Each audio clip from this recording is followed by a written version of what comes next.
لوگوں کی باتیں پتھروں کی طرح ہوتی ہیں، یہ روڑوں کی طرح ہوتی ہیں. اگر انہیں کمر کے اوپر رکھ لو گے نا تو یہ تیری کمر توڑ دے گی، اور اگر تم ان کو اپنے پیروں کے نیچے رکھ لو گے تو تیرا قد اونچا ہو جائے گا. بس دنیا میں وہی لوگ پریشان ہوتے ہیں جو لوگوں کی باتوں کو کندھوں پر سوار کر لیتے ہیں. جو پیروں کے نیچے رکھے، جو پاؤں کے نیچے رکھے، ان کا قد اونچا ہو جاتا ہے.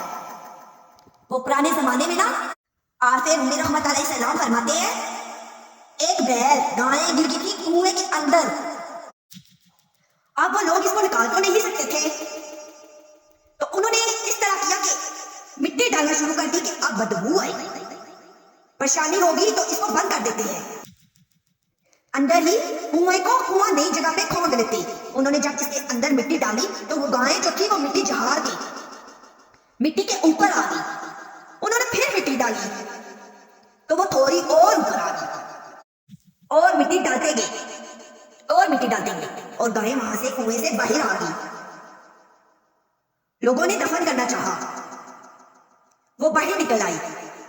اور میرے بھائی، لوگ بھی اپنی باتوں میں دفن کرنا چاہتے ہیں، لیکن یاد رکھنا جو چمکنے والے تھے وہ چمکتے ہی رہے. جن کو اللہ نے عزت دی تھی ان کی کٹائی کوئی نہیں سکا. اتنی لمبی زبانیں کھول کے لوگوں نے صحابہ کے بارے میں باتیں کی، لیکن سورج چمکتا رہا صدیق اکبر کی شان میں. عظمتیں دمک رہی ہیں فاروق اعظم کی، عروج ہے جناب فاروق اعظم کو. نگر نگر گلی گلی دنیا علی علی کرتی چلی جا رہی ہے.